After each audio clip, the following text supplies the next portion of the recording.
And welcome to On the Radar. I am Paul Mireles. I'm Ryan Shoptaugh. And I'm Roxie van Ruiten. And here on the Radar, we take you beyond the forecast. We show you the wildest videos and also the videos that are most trending. And unfortunately, this week, we're going to start off on a somber note. Had some deadly flooding across south central Texas, namely San Antonio. And so we'll just get right to it. What an event. We've had a lot of rain lately, and the water was just incredible. This is flooding on I-35 in San Antonio with trucks and cars that are stuck in the high water. And we can only show you some of the video, but really, honestly, some of it was just amazing, right? Yeah, and matter of fact, I mean, this takes 3 to 4 or 5 inches of rain in a fast amount of time, right, Paul? That's exactly right. I mean, in the San Antonio area, it's picked up 7.34 inches of rain so far in June. Wow. And we had 6 just in one day, a little over 6 inches. And here across south central Texas, it's Flash Flood Alley. And yeah. So you just got to be really careful. You know, and a lot of times, folks, they make kind of wrong decisions and go across water that they shouldn't. And sometimes you wind up with a situation like this. Now, when you say Flash Flood Alley, is it because of the geography of, like, the hill country towards the I-35 corridor? Does rain, like, fall down into a specific area, and that's what causes flash flooding? Well, there's 3 things. One is you've got the geography. We've got where we go from flat coming off of the coastal plains into the hills. That's one thing. Second thing is the ground coming off the hill country. It's really rocky and not real porous at times. And also you've got a lot of humidity. And so sometimes the rain is just torrential. And some of those precip rates can be 5, 6, 7 inches of rain per it can hour. be a And if lot. those thunderstorms stall out over one area, you're going to get that amount of rain in a short amount of time, which you do not need. Talking about Exactly. this clip specifically with all the cars, by the way, this is Perrin Beigel. So authorities pulled out 10 cars, 15 cars, rescued 10 people, and then there was 13 fatalities. I saw AccuWeather reposted our footage as well. Yeah. You know what's incredible is the cars. I mean, look at the shape of those cars. It's amazing the power of water. I was going to say it's just so unpredictable. You know, we can obviously forecast and predict rain coverage, but you can't foresee how water is going to impact your local area, especially if you live in a flood-prone neighborhood, poor drainage areas. If your neighborhood floods in just 1 to 2 inches of rain, imagine 3 to 4 to 5 inches of rain in less than 24 hours, and that's what South Central Texas got this past week. So really incredible damage. Yeah, so thoughts and prayers to everybody, families and folks that lost lives. It was truly incredible. And I can tell you this, when I came into work that morning, I knew we were going to have some major issues and some problems. As a matter of fact, we have some of the data. We went kind of combing through some of the data from the past several years. So for San Antonio history specifically, the worst flood in SA history was back in 1921, where the city observed over 200 fatalities. Back in December of 1913, about 180 fatalities. Paul, do you remember the floods of 1998? Because that's when a huge wave of rain moved through, and that caused about 15 to 20 inches of rain in a short amount of time. And just here's a quick explainer. You know, up to about 1 feet, that's when cars can float, and then over 2 feet, the fast-moving water will carry most cars away. Oh, yeah. That's a problem. But 1998, that's ranked 3 in San Antonio history, Paul, and that's when we had some pretty bad rains. Yeah. You know, I wasn't in San Antonio at that time, but everybody, I think, has seen the videos of houses going down rivers and unbelievable stuff like that. Right. And so, you know, I look back, and it seems like over the last 25 years, we've had several deadly floods, and it seems like they're happening about once every 7 years or so, unfortunately. Yeah. And, of course, I think the urbanization doesn't help either. It doesn't. Yeah. The infrastructure and all that, so we definitely need to catch up. But flash flooding is definitely a possibility across South, Central, and Central Texas. Yep. And it wasn't just a San Antonio thing. Take a look at this. This is in New Braunfels, which is just about 25 miles outside of San Antonio. But the New Braunfels Police Department posted this video on their Facebook page. They say access to the Canal River. This is the Canal River. By the way, I think it's the shortest river in the United States. If it's not the shortest, is it really? It's one of the shortest. Yeah, because it goes. The river. For those that aren't familiar, we've got a thing called the aquifer, and springs come right up out of the ground. Right. And they've got this big pool at Landa Park in New Braunfels, and water comes literally out of the ground. Crystal clear water comes right out, and then within 100 yards or so, it makes the Canal River. And people tube it. You know, they usually tube and have a great time. And it's not a very long river because Yeah. it goes right into the Guadalupe River. Right. I believe it's only like a mile long or something like that. But beautiful, beautiful river. Wasn't beautiful on this day. And they say the access to the Canal River where folks go tubing was closed. And you can see why it was closed. A lot of water. We just had a lot of water. I did a story recently where, these past couple of years we've experienced drought across central and south central Texas. And for the Canal River specifically, the flow of the water when people, float on it through the summertime, it's about 150 to 300 about cubic feet per second. Cubic feet per second. So it's very slow. So it takes about 4 hours to float the Canal River. And it's great because the water is usually cool. Right. It's and very the days cold. are hot, but the Right. water's nice temperature. It's cool. But during this specific event, we did and we'll have an update, and it was up to 1,800 cubic feet per second. So fast moving. This is the result of flash flooding. Yeah, you couldn't get in there if you wanted to, but I guess it would turn a 4-hour float about 20 minutes. Something probably. like that, yeah. Something like that. Yeah, that's incredible footage. But yeah, so if you've never been to the Canal River, Guadalupe River is great too. Really, all the rivers in South Central Texas, you got to come on down and check those out. Yeah, So, absolutely. all right, so we started off in South Central Texas, but where are we going next? We're going a little bit farther north towards the Texas Panhandle. Take a look at this incredible video, Paul and Roxie. This is a huge wall cloud. I mean, this looks like a supercell that's moving through the Panhandle, and you can see how dark and ominous the clouds were. goodness. Just Yeah. incredible video. According to the Weather Service, severe thunderstorms and tornadic weather were moving through the area on June 5th in parts of Texas. There were several reports of structural damage. They say so far no injuries have been reported, but that is an ominous cloud that you can see is rotating, and a lot of lightning out there as well. Oh yeah, you said that's outside of Lubbock. Yeah. Okay, yeah. Yeah. This time of the year, they see a lot of action.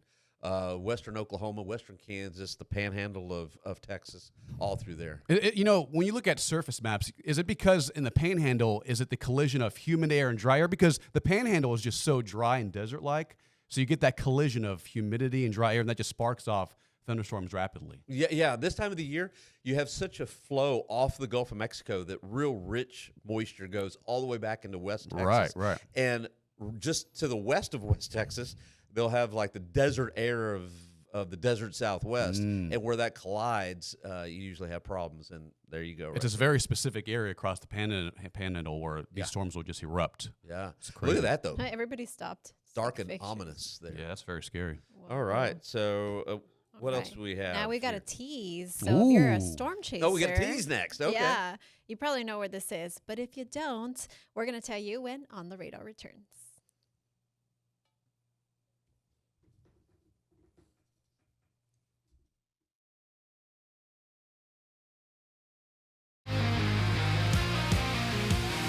All right, welcome back to On the Radar, the greatest show of all time of our generation, Paul's generation. Hey, Glad Paul's to have you here with us. love it. But let's start off with a team high five. Oh, Wait, Paul, Oh. right now? no, Nope. you start with Ryan.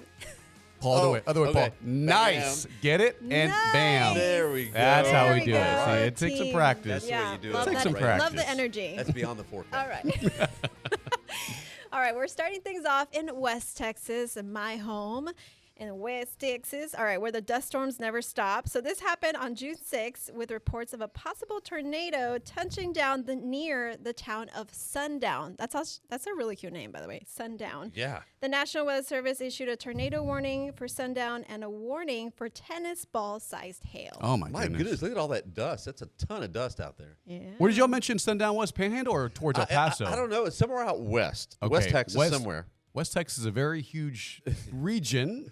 But it's somewhere that's You're really like, it's dry. another It's probably state to dusty. me. Yeah. Yeah, it's dry and dusty, Right. and the trees are The best not very people come big. from there, but yeah. I bet Yeah. it's difficult to drive in that. Whenever you get high yeah, it winds, dust comes up, the visibility goes down. It's just something we don't experience where we live, but in West Texas, it's just kind of a different beast, especially if you have to travel or commute in that kind of weather. I'm guessing that the first pioneers that settled there, they Yeah. called it sundown because they were thankful when the sun went down. Right, they're like the winds calm So down. Yeah, that's you. That's you.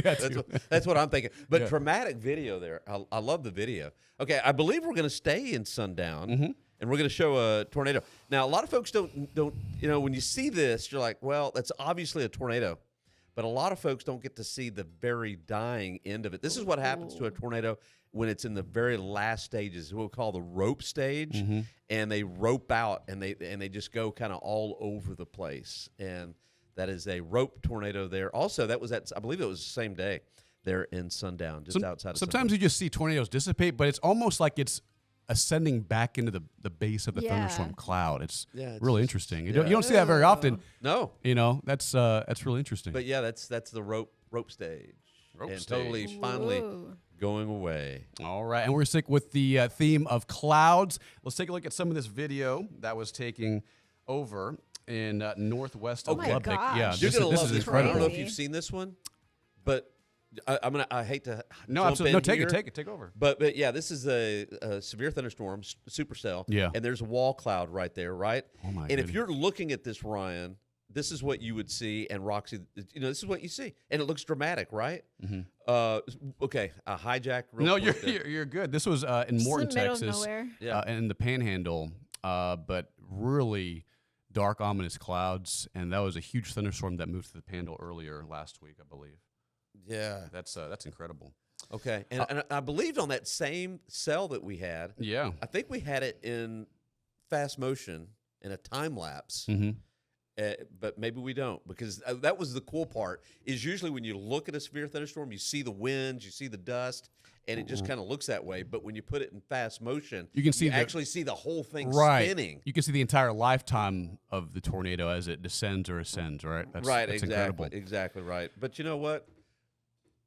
We won't use the time lapse. This is cool too. Good video. Good video. This is okay Right, too. right, exactly. I wanted to ask you guys, whenever a tornado hits, because you guys, Roxie and Paul, you've covered tornadoes, and when you're covering them on TV or on social media, where do you let people know to brace for impact in their homes? If there's a tornado warning for their neighborhood or for their area, where are you telling them to go to be safe into their safe space in the event of a tornado warning?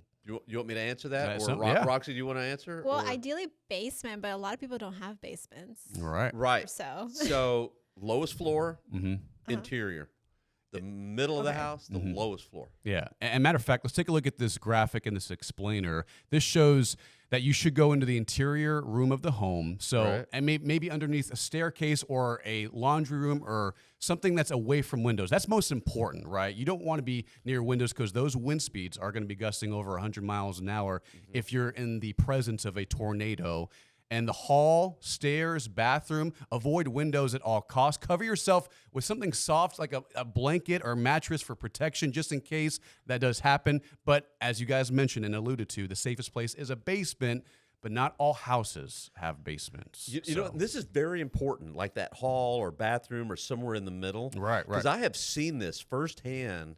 F4 hit Louisville, Mississippi, and the only thing that was left was like a middle part. Everything was gone except for the middle part of the house. Oh, my goodness. Yeah, it was. So, yeah, very incredible. You got to get right to the middle there. Yeah. Okay, we're going to double back a little bit. I think it's worth it. And I think we've got it set up now. So that one supercell we saw with the wall cloud and all the dust, this is sped up. Yeah. This is what you Whoa. don't see is how the whole thing It's just moving. is Yeah. spinning, Right. you know?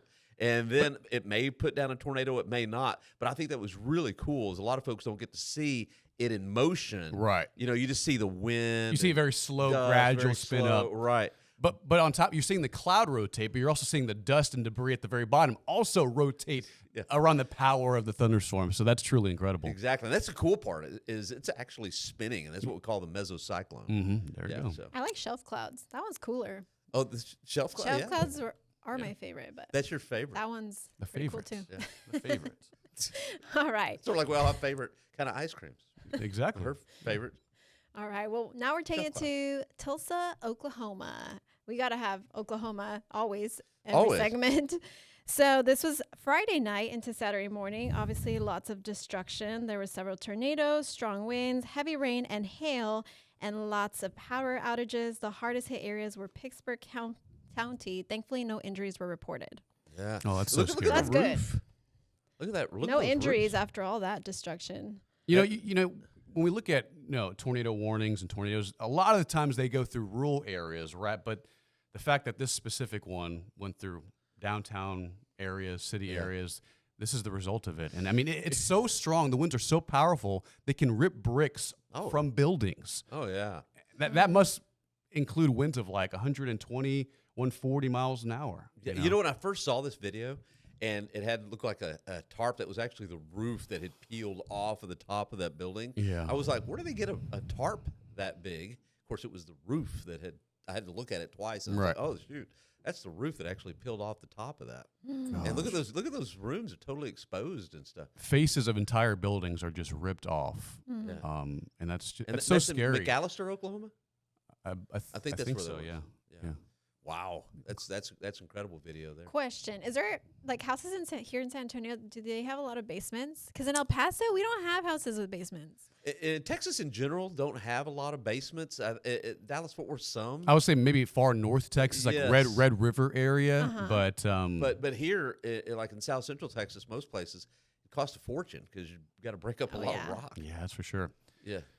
All right, so let's switch gears and talk about something that's coming up on the radar. Have you guys ever been to Hawaii by any chance? I have been. I wish. It's beautiful. It's gorgeous. The weather is perfect, and the weather is also very diverse because of the mountains in Hawaii, the coastal region, and they can see a lot of different weather patterns in Hawaii. Painting such a beautiful picture. I'm trying to. I like to be elaborate and descriptive in my teases. Take a look at some of this video because On the Radar returns with the details on this massive volcano.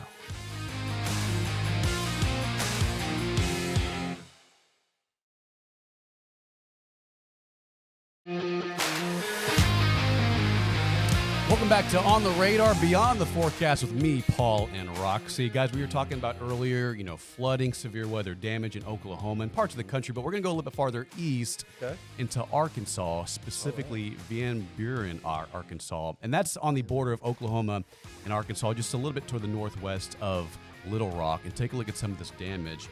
This was a damage at the Housing Authority on Chestnut Street. Just south of Maine. Emergency managers on the ground report that under 50 structures were damaged, several, and about a dozen of them have significant damage and are destroyed entirely. So you can see the power of a tornado, what that can do to neighborhoods, cities. You know, Ryan, if I was a lawyer and I was going to make a case as to why whenever severe weather rolls in, you don't want to be on the top floor, you want to be on the bottom floor. Right. That would be Exhibit A right there. Notice the top floor is all messed up. The bottom floor, probably not nearly as much damage as the top there. It's just the foundation of the second floor is just so thin that those winds will rip through. Well, it rips that roof right off. Right off, right. And then the winds just play havoc with whatever's going on in those rooms, Yeah, and then thankfully they're not reporting any major injuries. Red Cross and other volunteers are on the ground working to help survivors.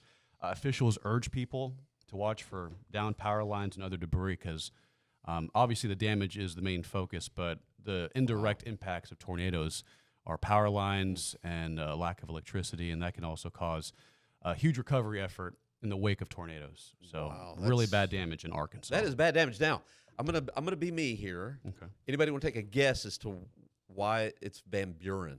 And I don't know for sure. I'm gonna just take a guess. Maybe Roxie knows? Can I go? Roxie, you want to take a guess? Is it Dutch? No? Well, I think it is. It might be. I think so. That was my first guess. But I think Van Buren, Arkansas, is named after one of our presidents, Martin Van Buren. Oh. Yeah. Most people I believe that's. Say my last name, they always like, is it Van Buren? And I'm like, Van Ruden. It's Van like, Ruden. it's Close Dutch. to Van Buren. Yeah. Might have been cousins for all I don't know. Could be. Could be. Look it Okay. So we're going to go from Arkansas damage back to Hawaii. We teased this a while ago. So this is Hawaii's legendary Kilauea volcano. Wow. Erupting for the 24th time. It has been spewing lava plumes thousands of feet into the air. This is really awesome, I think, off and on since the other night. Anyway, the volcano is located in the southeast side of the island of Hawaii, and Hawaiian authorities say no homes are currently threatened. But can you believe that lava thousands of feet in the air? I wonder impressive. how frequent that happens in Hawaii. Well, they say this is the 24th time that it's erupted, and I don't know this year and or how no, long. in general. I don't know. See, I don't know. That's a good It's okay. question. It's okay. But if you're flying into Hawaii and you're about to approach the airport and you see that, just can you that? imagine like what What am a I beautiful flying sight, into? I Yeah, think. that too. Yeah. And then it just doesn't stop, and it's not fun. I don't know about anymore. y'all when y'all flew into Hawaii, but when I flew into Hawaii, oh my gosh, it was like a roller coaster ride. Is all the Up and turbulence. down. Oh. Well, actually, the problem wasn't going into Hawaii; it was going to Maui. Oh, really? Oh man, it was like, yeah. One more time? One more time? Okay. Was it Spirit Airlines? It could have been. That's You know how why they say- he's going up and down. Fly Spirit if you I wanna become a fly Spirit. Lower airline, like There's nothing wrong with there's flying nothing wrong. Spirit. Right. There's nothing wrong. Absolutely. And then Southwest, like, you got to pay for Love Southwest. baggage No, now. but I don't know Southwest which one is to my get favorite, now. you know. Don't Anyways, say anything about it. Yeah. oh, okay. Put some respect on that, Yeah. Roxy. Okay. Sponsor us. No, I was kidding. Could be our next sponsor. For all. Yeah. All right, guys, are you ready? Yes. Now we're taking things to Shakira. Okay.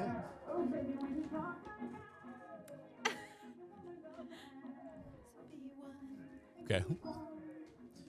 What is it? It's so hard to dance in the chair. No, you well- got to have like full body. know, You, give know? me You yours. have to have do it. shoulder movement. Give me It's just so nothing. hard. That's what you a gave little bit me. of this. Look like one of those electric football guys a long time ago. When your uncle. Just kidding. Okay. But speaking of Shakira, her hips did lie because we Oh, were supposed to see her a couple no. nights ago and she canceled her concert. Well, she postponed Postponed, it. that's but she hasn't set a very date important. yet. So, Yeah. Shakira, where you at? That was in San Antonio. Where is this though? So this, if you happen to be in It's in Florida, I believe. Florida, yeah, you could have seen the Saharan dust. So it actually helped her concert. All the dust, it's like surround sound basically. It was just crazy. I mean, I would have loved to see that. That's what they said all around there. That like miles away from the stadium, it was almost like being there. You could just hear because of the dust. You just see the all dust the waves particles? were bouncing off of the dust, and it was just like she was giving a concert to all of that part of Florida. That's there. an awesome I think it was story. Orlando or somewhere. Yeah, that's an awesome story idea. The acoustics that Saharan dust can provide to concerts around the area. That's interesting. You know what? We got to do a case study. We and do, Make sure yes. that is true. Yeah. I believe it. I believe that it was true though. Yeah, that's what they were saying. yeah. And I believe. And you know what? And I believe them. Paul believes everything. You know. I wish we could dance again. I'm not so sure Let's we can fact cue check. up that music again, but I do know this: Shakira is so good that she has to say her name twice. Shakira. Shakira. Shakira. Yes. Okay. All right, we're gonna leave you with this. This is really awesome, and this kind of okay. The national bird. You usually don't see the national bird this way. This one was just born. In case you missed it, Gizmo finally flew out of the nest over the last weekend. It happened just before on Saturday morning. Gizmo was testing out her wings, and then something unexpected happens. She loses her balance and forces herself to take her first flight. She didn't go far, flying to a nearby tree where she stayed for the entire day. But it's just awesome, right? The shot. Now, that's what usually happens, I think, for these birds. They don't intend to take their first flight. They just kind of fall and stumble, and then before you know it, Oh. you're flying. Fly. Fly, Look at bird, that, fly. to the next tree. It's majestic. Fly. Look at this. I know. This Fly. is beautiful. It is. It is. I told you you'd love it. That's America right there. you know. Right. Well, You know, That's I mean, bro, that's the America right national there. bird. Right. I mean, but I don't know if we ever see the actual bald, Ryan for the older president. version. You know, that's the little juvenile, Mhm. but it turns into just a majestic. did you bald call the eagle. bird the juvenile? That's a juvenile. Okay, What, I'll- what do you Wow, call you a young? guys are- What do you you call guys a are young? deep. eagle? I was There not we go. expecting Now, you that's to the call it mature. that. You know, That's That's- what that's did you say a while ago? America. That's America right there. well, that's America right there. Look at that. And feeding the juvenile. USA. That is No, I'm just awesome. kidding. And that's in California. Was that in California? I believe so. Because, like, I mean, you see a lot of these videos come from the How did you know that was from the California? hilly, the more mountainous terrain in California, where a lot of the bald eagles will habitat. You know, over there, usually know. our EP Oh. puts all that together and gives us the right notes, but But no. today, Ryan Shoptaugh. Ryan provided Shoptaugh. the Hey, you know info. what? We're going to Yes. make this California. Why not? You know? I'm pretty sure it is. I could be wrong. It says Friends of Big Bear Valley, courtesy of them. Oh, So what are they eating? But you know what is awesome? The mama, Mhm. or could be the dad, got the fish and shared the fish with the Aw. juvenile. I gotta look up what you call a young bird. I don't Yeah. know. Because I don't think juvenile is Right. is accurate, but Probably. it could be. you know. Probably not. But this is we almost feel like need to end with the Star Spangled Banner, but we won't. Yeah, that's a beautiful video though. That's beautiful, perfect. Beautiful video, and that's another one of the reasons why you watch On the Radar. Yeah, as a matter of fact, our show relies on whether content, whether video, whether photos. So if you have anything that's worth sharing for the entire area, you can send it to kensweather@kens5.com. Send your weather content, photos, and video. You can catch it right here on the radar, beyond the forecast. Ken's Weather at kens5.com. Right, and go USA. Go USA, yes. Right. Yes. Okay, we'll see And you next week. Shakira.